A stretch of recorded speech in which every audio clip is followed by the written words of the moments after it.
시청자 여러분 안녕하십니까. 오늘 홍양수의 톡톡톡 특별 초대석으로 최근에 범시민 후보로 대선에 출마하신 한국민주화운동의 산 역사이신 장기표 선생님을 모시고요. 일부러 탄핵에 대해서 오늘 그 이야기를 좀 나누고요.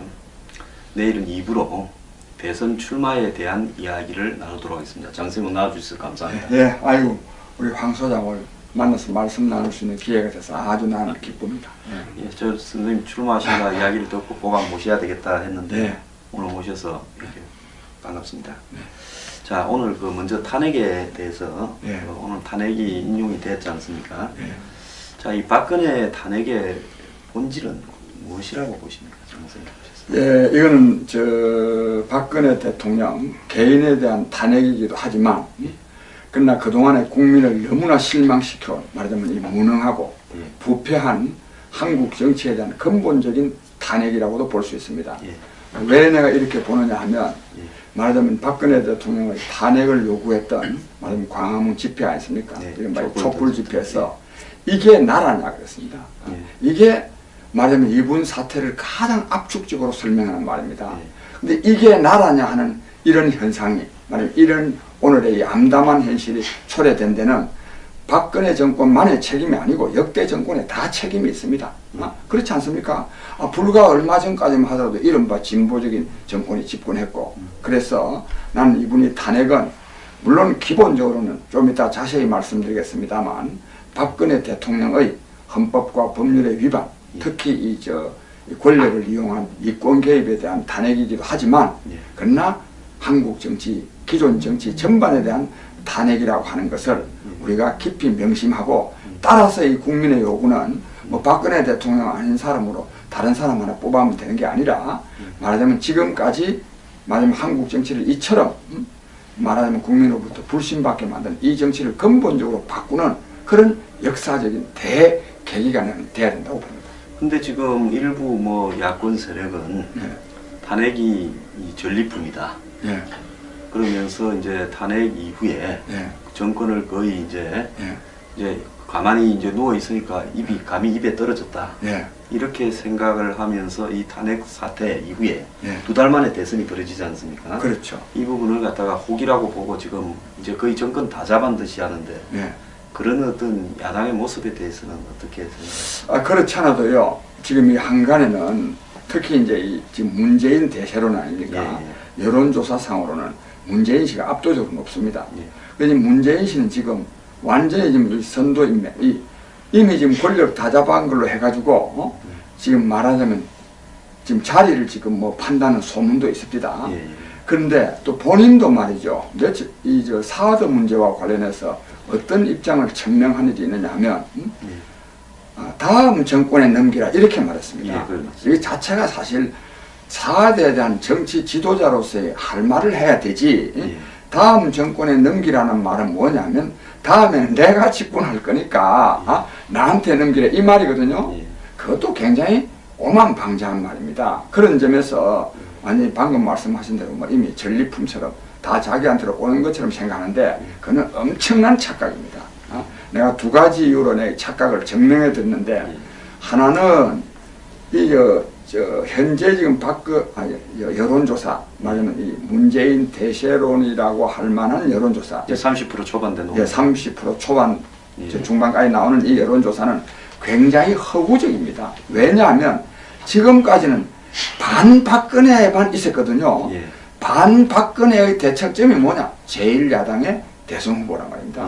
그래서 문제는 이제 앞으로는 이제 진짜 대통령이 누가 돼야 될 것인지를 가리는 여론조사가 되면 근본적으로 달라집니다. 그러니까 탄핵 사태 때문에 반박근혜 때문에 그렇죠. 자연히 그냥 야당의 문재인이 부각됐는데 이제는 박근혜 전 대통령이 책임을 졌으니까 책임을 물었으니까 이제는 대선 국민으로 가게 되니까 국민들이 이걸 바라보는 시각이 달라질 거다는 이야기죠. 그렇죠. 이제는 반박근혜는 끝났거든. 끝났죠. 이제는 진짜 다음에 대통령은 누가 돼야 될 것이냐 이걸 이제 따지는 선거이기 때문에 그때는 내가 며칠 전에 저희 국회 정론관에서 기자회견을 통해서도 문재인 씨가 대통령이 돼서는 안 되는 이유를 내가 조목조목 말한 일이 있습니다. 그게 지금 조회수가 엄청납니다. 무슨 말이냐? 즉 문재인 씨가 대통령이 되어서는 안 되는 데 대한 이 국민적인 공감이 굉장히 크다는 것을 말합니다. 그 다음에 그래서 이 여론조사 가지고는 안 되는, 믿으면 안 되는 거고, 다른 하나는요, 지금 이 세계적인 이 풍조가 말입니다. 정치 아웃사이드가 대통령 되는 풍조입니다. 기득권 정치의 몰락으로 지금 이어지고 그럼요. 있네요. 그게 무슨 말이냐? 즉 기득권 정치 세력이 말하자면 오늘날의 이 잘못된 나라에 대한 책임이 있다고 하는 국민적인 각성이 지금 이루어지고 있기 때문에 시간이 많이 남아있지는 아니하지만 말하자면 문재인 대세로는 불과 며칠 후면 완전히 그냥 평지로 가고 그 다음에는 마이너스로 떨어지라고 저는 보고 있습니다. 자, 그렇다면 오늘날 이런 사태를 초래한 박근혜 대통령의 정당 새누리당이나 이 기존에 지금 박 대통령의 그 탄핵을 기각하자고 했던 보수 세력들, 이 보수 세력들의 책임도 없지 않을 건데 지금 한국의 보수가 이대로는 좀 어떻게 보십니까? 이대로 가도 그건 사실 물론 가장 큰 책임은 박근혜 대통령한테 있죠. 있지만 그 박근혜 대통령을 말하자면 권력 내부에서 견제하지 못한 말하면 우선은 청와대 비서실, 그다음에 내각, 그다음에 새누리당한테도 굉장한 책임이 있습니다. 심지어는 바른정당 하는 거 아닙니까? 그 사람들도 최순실 게이트 터질 때까지는 다 같이 한 사람들 아닙니까? 그것도 그 안에 또 박근혜 대통령 전에 대표 시절이나 이런 때 비서실장 했던 사람들도 많습니다. 또 총괄 본부장 등등. 그래서 이 책임이 또 야당한테도 굉장한 책임이 있습니다. 그건 내가 일일이 설명드리지 않겠는데, 그래서 그런데 이 사람들이요 진짜 정말로 자성해야 됩니다. 정말로 반성하고 정말로 새 출발할 각오를 해야 되지. 자기들 그동안에 좀 조직적인 기반 갖고 있는 거 가지고 또 해보겠다고 한다면 진짜 국민으로부터 진짜 버림받을 거다 하는 생각이 듭니다. 근데 이왕 이 말씀이 난 김에 저는 이 박근혜 대통령이 왜 탄핵이 돼야 됐는지에 대해서 지금 오늘 사람이 또 2사람이나 죽었더라고요. 한 명도 중태고 그렇답니다. 그래서 이 정말 굉장히 반대하는 사람들이 많은데 이와 관련해서 좀 몇 말씀 드리고자 합니다. 물론이 또 이른바 태극기 집회를 안 갑니까? 태극기 집회 사람들이라고 해서 다 박근혜 대통령이 잘못한 게 없다. 나는 이렇게는 생각하는 사람은 아주 적다고 생각합니다. 적고 오히려 이대로 지금 말이지 빨리 이렇게 조기에 대통령 선거를 하면 아무 준비 없이 대통령 선거를 하면 좋은 대통령을 뽑기가 어려우니 좀 더 시간을 벌어가면서 하자는 뜻으로 탄핵을 반대한 점이 있다고 보고, 특히 이 가운데는 문재인 씨 같은 사람이 이대로 가면 대통령 안 되겠나, 이거를 막아야 된다 해서 나는 반대한 사람이 있다고 생각합니다. 그 극단적인 거부감이 그리로 나가게 했겠죠. 그렇죠. 그러나 또 반대한 사람도 있는데, 그래서 내가 이 박근혜 대통령의 오늘 탄핵은 불가피했을 뿐만 아니라 이 나라 역사 발전을 위해서, 정치 발전을 위해서 정말로 잘한 판결이라고 하는 것을 받아들여야 됩니다. 난 오늘 정말 이 헌법재판소의 판결문 읽는 것을 보면서 정말 저는 공감했습니다. 그리고 그 판결문을 우리 국민들이 진심으로 받아들여야 됩니다. 우리는 법률 전문가가 아니지 않습니까? 헌법 전문가들이, 우리나라의 기본이 뭡니까? 헌법 아닙니까? 헌법 전문가들이 쫙 헌법에 기초해서 해석해놓은 거를 우리는 진짜 검과 옥조로 삼아서 우리의 이제 말하자면 사회생활의 기본으로 삼아야 됩니다. 그래서 나는 탄핵 반대한 분들은 내가 심정은 이해가 되지만은, 그러나 그것도 그분들이 또 본래 또 법을 또 강조한 분들 아닙니까? 또 이 보수 세력이라는 것이 본래 법치주의를 주장하는 사람들입니다. 그 법치주의의 최고의 정점이 있는 헌법재판소에서 판결을 했으면 좀 불만이 있더라도 이걸 받아들여야 됩니다. 나는 그 점을 간곡하게 부탁드리고, 그래야만이 그들에게 말하자면 새로운 길이 열릴 수 있다. 나는 이 말씀을 드리고 싶습니다. 이번에 그 탄핵의 사유를 아주 간략하게 요약하면 국정농단과 사적 이익을 지원하고, 그 다음에 진실을 규명하려고 하는 특검이나 검찰 수사 압수수색을 거부하면서 진실 은폐에 대통령이 가세하고, 그 다음에 이 모든 어떤 이 언론이나 그리고 이런 어떤 법조기관을 사실상 무력화시킨 부분에 대통령의 책임이 있어서 예. 헌법과 법률의 최고 통치자로서 그걸 지속적으로 수행하는데 부적절하다 이거 아니겠습니까? 아주 잘 정리를 아주 잘했어요. 아주 정리를 참 잘했습니다. 내가 조금만 약간 반복되지만 앞에 부분은 그 오늘 왜 이제 크게 두 부분이잖아요. 뭐 언론 탄압이냐 뭐냐 이 부분은 문제는 있지만 그러나 이것이 탄핵을 할 만한 사유는 안 된다. 그렇죠. 뭐 언론사 사장 해임이나 공무원 해임이나 세월호 그건 잘못됐지만 직접 대통령에게 책임이 있다고 밝혀진 바는 없다. 이랬고 뒷부분에 이제 말하자면 미래재단, K스포츠재단 이 문제는 이는 최순실이라고 하는 개인을 앞세워서 이권 개입하는 걸 사실은 방조한 거다. 이게 아닙니까? 근데 이에 못지않게 오늘 헌법재판소가 참 이 점을 우리는요 정말 명심해야 됩니다. 이런 이 구체적인 말하자면 헌법과 법률을 위반하는 사실 못지않게 이것을요 은폐하기 위해서요 엄청난 말하자면 말을 했습니다. 예를 들자면 처음에는 뭐라 그러냐? 일고의 가치도 없다 그랬습니다. 일고의 가치도 없다.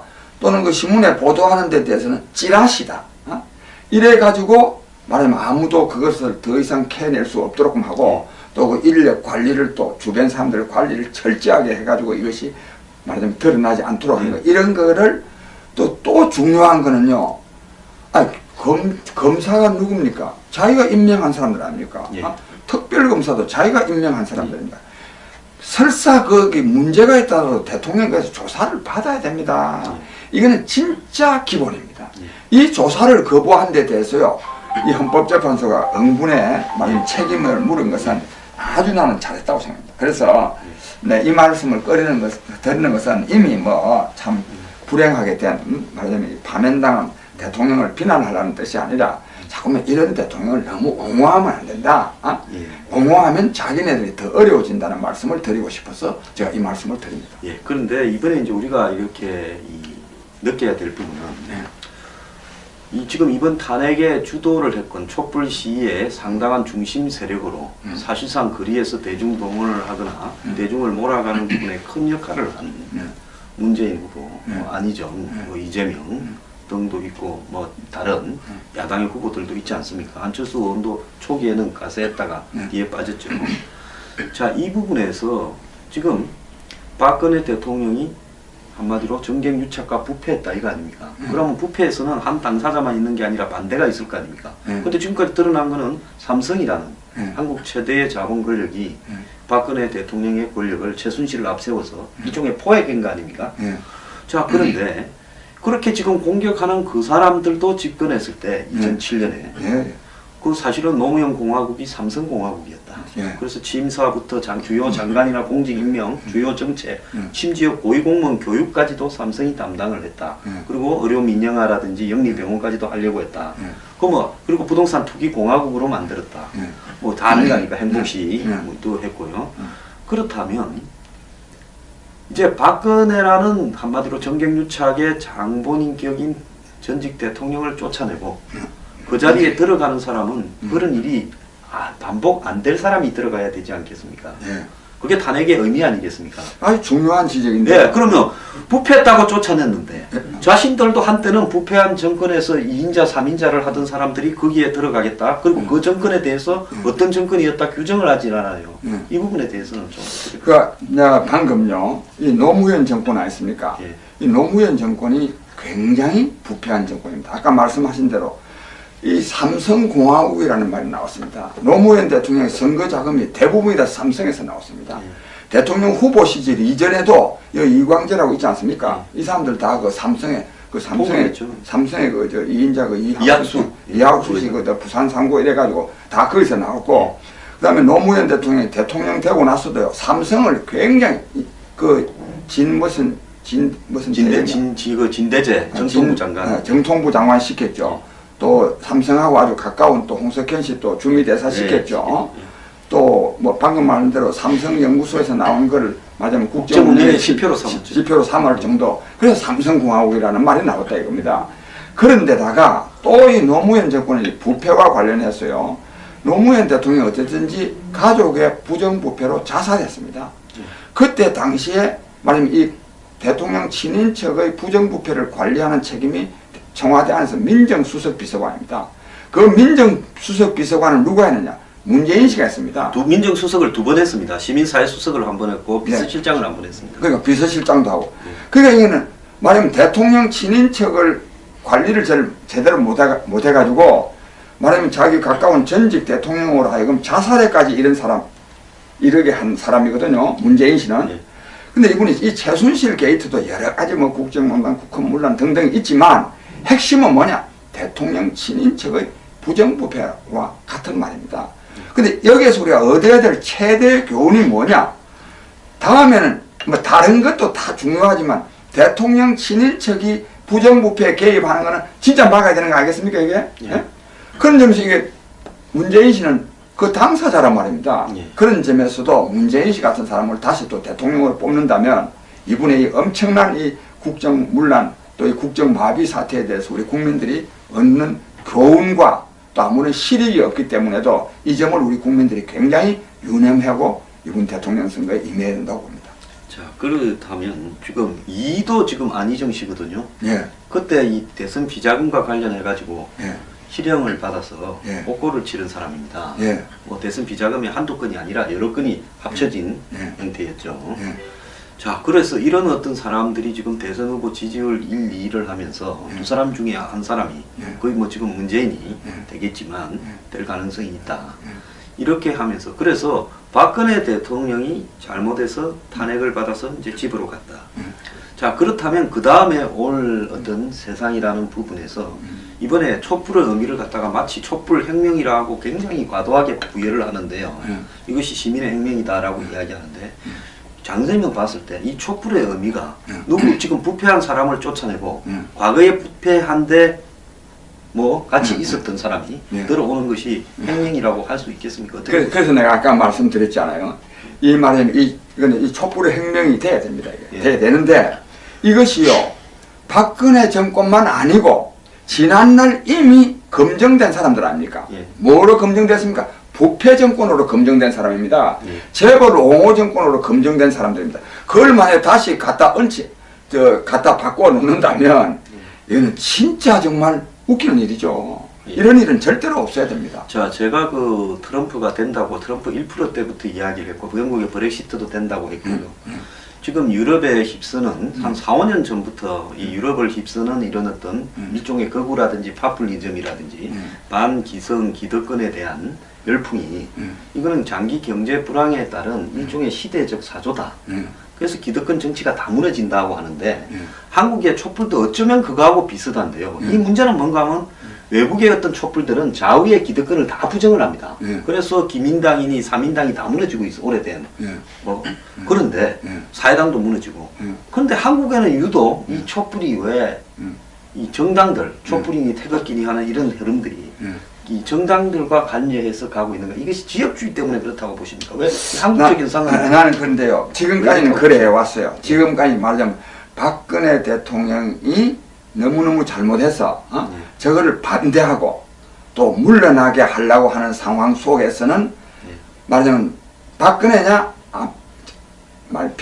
반박이냐 친박이냐 반박이냐 그래서 반박이 하도 설치니까 또 이 친박이 나섰지만 아까도 말씀 나눴듯이 박근혜가 이제 끝나붙습니다. 끝났기 때문에 문재인에 대한 일방적인 지지가 없어지면서 또 이쪽에서도 반문재인만 하가는 아무 의미가 없잖아요. 친박할 수도 없는 거고. 그러나 이제는 가까운 시일 안에 말하자면 60을 훨씬 이전에 가까운 시일 안에 나도 한국에서도 진짜 촛불혁명의 진정한 의미는 뭐냐? 한국 정치의 근본적인 계획이거든요. 근본적인 계획이라는 것은 말로만 계획이 아니라 그동안에 책임이 있는 기존 정당들, 기존 정치인들에 대한 책임을 묻는 것이라야만이 이게 근본적인 계획이라고 생각합니다. 나는 그런 방향으로 나아가리라고 봅니다. 자, 그런데 지금 이제 대통령이 탄핵이 되면서 곧바로 대선이 60일 뒤에 시작이 되어버리거든요. 자, 그런데 또 오늘도 보면 뭐 반박 집회에서 사상자가 발생하고 또 오늘 저녁에는 축하한다고 친박 집회를 한다 이러는데 결국은 이런 부분들이 대선이 시작되면 이런 정치 성향을 한쪽에 가지고 있는 집회들이나 이런 부분들이 사실상 좀 중단된 채 선거법에 대한 엄정한 어떤 이런 부분이 좀 있어야 되는데요.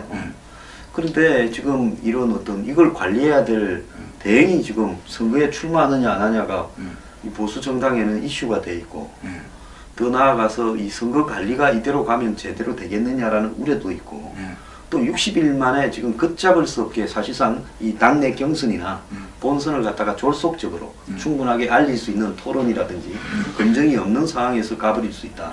이런 부분들이 우려되는데 이걸 좀 어떻게 저는 그래서요, 그 점과 관련해서요, 또 시간이 없다는 것도 사실입니다. 이제 시간이 짧단 말입니다. 그래서 우선은 황교안 국무총리가 내가 보니까 그 사람이 뭐 관리할 능력은 좀 있어 보입니다. 그래서 괜히 그 쓸데없이 출마하는 임원이 될 일이 아니고 정말 박근혜 정권의 마지막 임무로 대통령 선거를 아주 공정하게 또 엄정하게 잘 관리함으로써 하나마라도 유종의 미를 좀 거둘 수 있도록 하겠다는 확고한 결심을 해야 됩니다.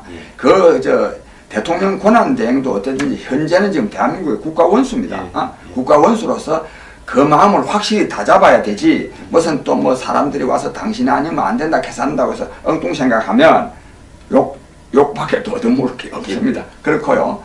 그 다음에 이쪽, 이 문재인은 저는 안 된다고 보니까, 문재인이가 안 되는 이유를 내가 먼저 하나 말씀드리고, 그럼 어떻게 하면 안 되게 하겠느냐, 이 말씀을 드려야 되겠는데, 문재인은 앞서 말씀드린 대로 실패한 정권의 왕실세입니다. 책임이죠. 그 다음에 또 가족의 부정부패로 자살을 한 데 대한 아주 직접적인 책임이 있는 사람입니다. 또 그래서도 안 되고, 특히 문재인은 말하자면 문재인 씨가 더불어민주당의 당대표로 있을 때 난 한 10분쯤 졌는 줄, 제 보궐선거에서 10분쯤 졌는 줄 알았더니 전원책 씨 만나서 들어봤더니 13분을 졌답니다. 13전 13패한 사람입니다. 완전히 그냥 26대 0으로 질 때도 있더라고요. 그러고도 책임을 안 진 사람입니다. 박근혜 대통령도 여러 가지 무능, 오만도 문제가 있지만 책임을 안 지는데도 굉장히 문제가 있었거든요. 이 문재인 씨는요, 성이 다르고 이름이 다르죠. 박근혜 대통령하고 굉장히 비슷한 사람입니다. 예, 그리고 요즘 문건에 이런 조도 있습니다. 그래. 아주, 이게 딱 떨어지는 사람입니다. 그래서 문재인 씨가 안 돼야 되는데, 안 되게 한다. 그래서 이게 책임 안 지는 사람이에요. 근데 왜 문재인 씨가 부동의 더불어민주당의 후보가 되느냐? 이거는 뭘 증명하느냐 하면, 바로 더불어민주당이 친노 패권주의, 친문 패권주의에 의해서 지배되는 정당이라고 하는 것을 의미하는 거예요. 자, 여러분, 여기서 이제 중대한 걸 장 선생님이 좀 설명을 해 주셔야 되는데, 요즘 젊은 사람들은요, 20, 30대나 40대 초반까지는 패권이 왜 나쁘냐라는 부분을 네가 힘이 안 돼서 패권을 못 가지는 거지, 힘이 돼서 당을 장악해서 내가 후보가 되는 게 도대체 정치적으로 뭐가 나쁘냐, 이런 생각을 하는 사람들이 굉장히 많이 있어요. 그런 생각을 하는 사람한테 친노 패권주의라고 이야기를 해봤자 내가 그걸 좀 말씀드릴게요. 이 패권은요, 독재의 다른 이름입니다. 독재. 독재가도 뭐냐? 패권입니다, 패권. 그걸 독재라고 이름을 붙이는 거고, 만약에 이제 문재인 씨가 정권을 잡으면요, 그건 패권이라고 하면 독재가 되는 거죠. 그런 식으로 하면. 왜 이게 나쁘냐 하면, 주류는 있을 수가 있습니다. 왜 나쁘냐 하면, 아주 잘못된 데도 불구하고, 그 세력이 다수를 점유하고 있다고 해서, 그걸 그대로 밀고 나갈 때, 이게 독재예요. 패권이에요. 지금 아까 말씀드렸잖아요. 13전 13패 했단 말이에요. 때로는 26대 0으로 졌어. 그러다가 또 이걸 또 책임을 지지 않음으로써 안철수 의원이 문 대표 사퇴하시오. 안 그러면 내가 탈당합니다. 이렇게. 안철수는 한 번 졌다고 넉 달 만에 쫓아냈죠. 그러니까, 그렇지. 근데 결국은 야권이 분열됐어.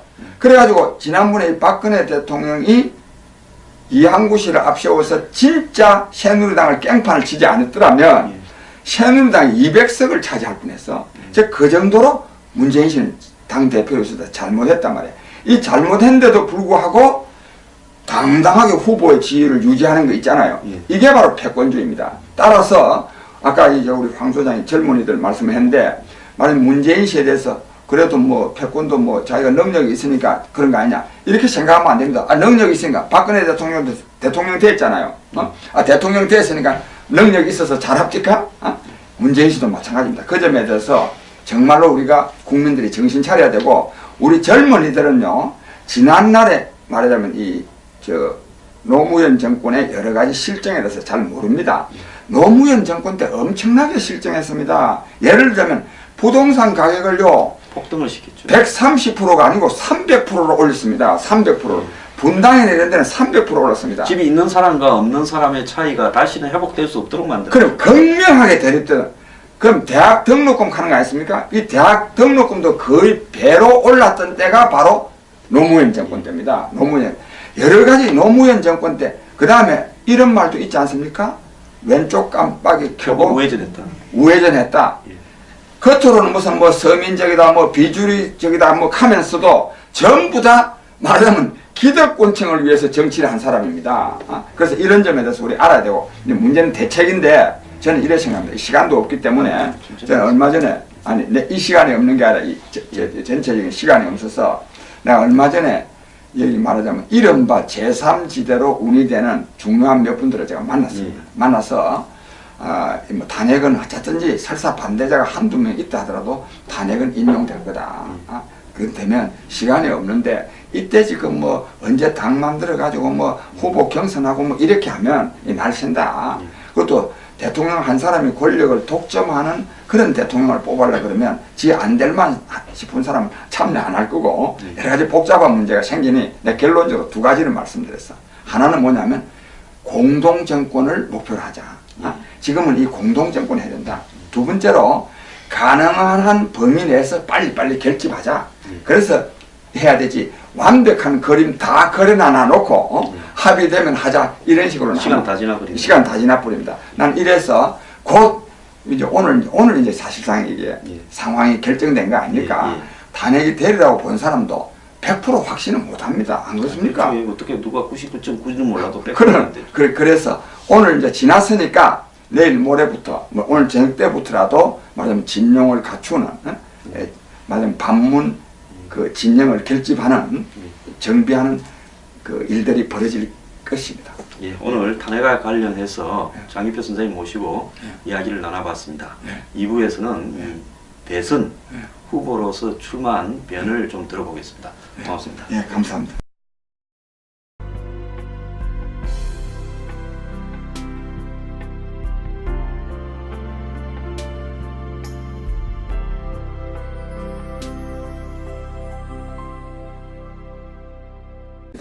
근데 이게 나라냐 하는 이런 현상이, 말하면 이런 오늘의 이 암담한 현실이 초래된 데는 박근혜 정권만의 책임이 아니고 역대 정권에 다 책임이 있습니다.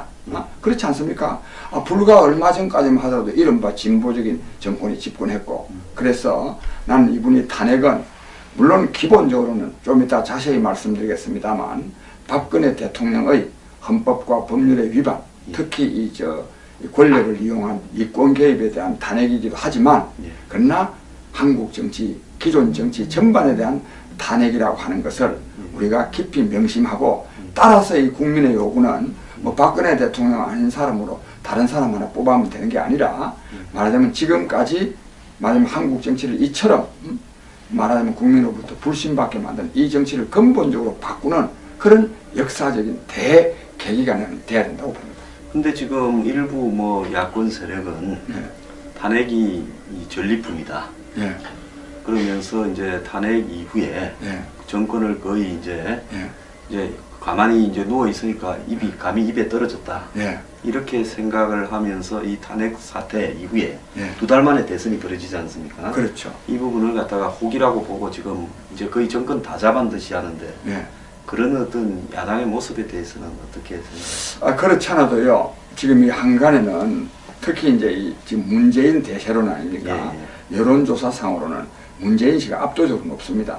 그래서 문재인 씨는 지금 완전히 지금 이 선도인맥, 이미 지금 권력 다 잡은 걸로 해가지고 지금 말하자면 지금 자리를 지금 뭐 판다는 소문도 있습니다. 그런데 또 본인도 말이죠. 사드 문제와 관련해서 어떤 입장을 천명하는지 있느냐 하면 다음 정권에 넘기라 이렇게 말했습니다. 이 자체가 사실 사드에 대한 정치 지도자로서의 할 말을 해야 되지. 다음 정권에 넘기라는 말은 뭐냐면 다음에는 내가 집권할 거니까 나한테 넘기래 이 말이거든요. 그것도 굉장히 오만방자한 말입니다. 그런 점에서 아니 방금 말씀하신 대로 뭐 이미 전리품처럼 다 자기한테로 오는 것처럼 생각하는데 그는 엄청난 착각입니다. 내가 두 가지 이유로 내 착각을 증명해 드렸는데 하나는 현재 지금 여론조사 말하면 이 문재인 대세론이라고 할 만한 여론조사 30% 초반 되는 30% 초반 중반까지 나오는 이 여론조사는 굉장히 허구적입니다. 왜냐하면 지금까지는 반박근혜만 있었거든요. 예. 반박근혜의 대척점이 뭐냐? 제1야당의 대선 후보란 말입니다. 예. 그래서 문제는 이제 앞으로는 이제 진짜 대통령이 누가 돼야 될 것인지를 가리는 여론조사가 되면 근본적으로 달라집니다. 그러니까 탄핵 사태 때문에 반박근혜 때문에 그렇죠. 자연히 그냥 야당의 문재인이 네. 부각됐는데 네. 이제는 박근혜 전 대통령이 책임을 졌으니까 네. 책임을 물었으니까 네. 이제는 대선 국면으로 가게 되니까 국민들이 네. 이걸 바라보는 시각이 달라질 거다는 이야기죠. 그렇죠. 이제는 반박근혜는 끝났거든. 예, 끝났죠. 이제는 진짜 다음에 대통령은 누가 돼야 될 것이냐 이걸 이제 따지는 선거이기 때문에 그때는 내가 며칠 전에 저희 국회 정론관에서 기자회견을 통해서도 문재인 씨가 대통령이 돼서는 안 되는 이유를 내가 조목조목 말한 일이 있습니다. 그게 지금 조회수가 엄청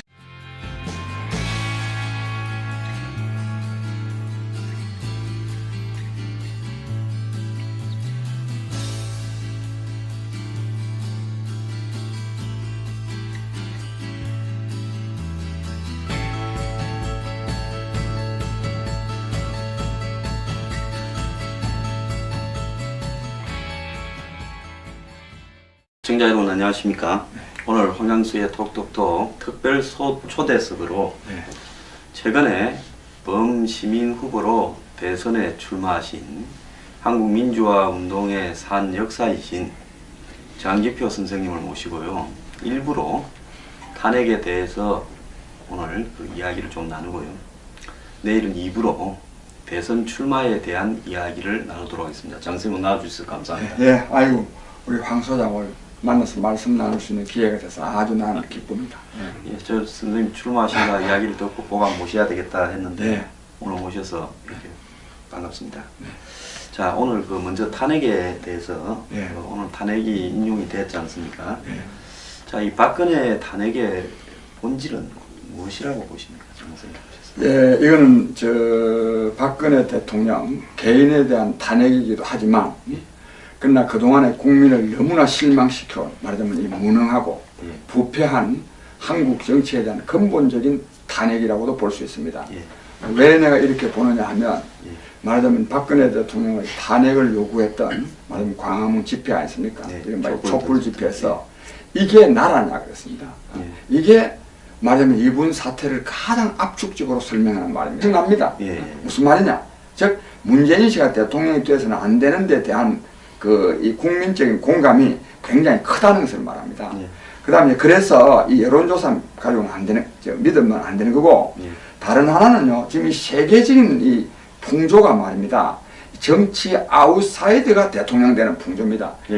기득권 정치의 몰락으로 지금 이어지고 그럼요. 그게 무슨 말이냐? 즉, 기득권 정치 세력이 말하자면 오늘날의 이 잘못된 나라에 대한 책임이 있다고 하는 국민적인 각성이 지금 이루어지고 있기 때문에 시간이 많이 남아있지는 아니하지만 말하자면 문재인 대세로는 불과 며칠 후면 완전히 그냥 평지로 가고 그 다음에는 마이너스로 떨어지라고 저는 보고 있습니다.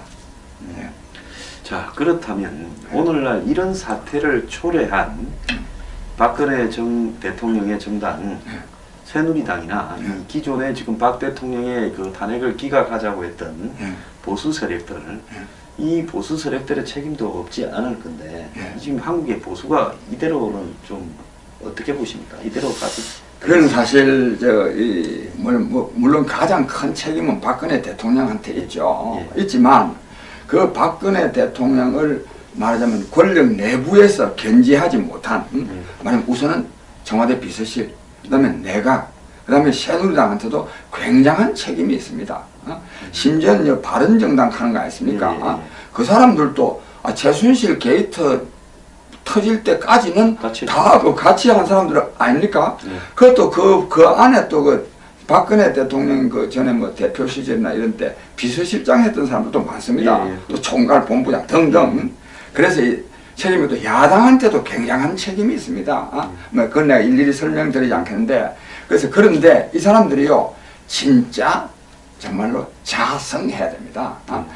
정말로 반성하고 정말로 새 출발할 각오를 해야 되지. 자기들 뭐 그동안에 기반 좀 조직적인 기반 갖고 있는 거 가지고 또 뭐 해보겠다고 한다면 진짜 국민으로부터 진짜 버림받을 거다 하는 생각이 듭니다. 근데 이왕 이 말씀이 난 김에 저는 이 박근혜 대통령이 왜 탄핵이 돼야 됐는지에 대해서 지금 이 뭐 오늘 뭐 사람이 또 두 사람이나 죽었더라고요. 한 명도 중태고 그렇답니다. 그래서 이 정말 굉장히 반대하는 사람들이 많은데 이와 관련해서 좀 몇 말씀 드리고자 합니다. 물론 또 이른바 태극기 집회를 안 갑니까? 태극기 집회 사람들이라고 해서 다 박근혜 대통령이 잘못한 게 없다. 나는 이렇게는 생각하는 사람은 아주 적다고 생각합니다. 적고 오히려 이대로 지금 말이지 빨리 이렇게 이 조기에 대통령 선거를 하면 아무 준비 없이 대통령 선거를 하면 좋은 대통령을 뽑기가 어려우니 좀 더 시간을 벌어가면서 하자는 뜻으로 탄핵을 반대한 점이 있다고 보고, 특히 이 가운데는 문재인 씨 같은 사람이 이대로 가면 대통령 안 되겠나, 이거를 막아야 된다 해서 나는 반대한 사람이 있다고 생각합니다. 그 극단적인 거부감이 그리로 나가게 했겠죠. 그렇죠. 그러나 또 반대한 사람도 있는데, 그래서 내가 이 박근혜 대통령의 오늘 탄핵은 불가피했을 뿐만 아니라 이 나라 역사 발전을 위해서, 정치 발전을 위해서 정말로 잘한 판결이라고 하는 것을 받아들여야 됩니다. 난 오늘 정말 이 헌법재판소의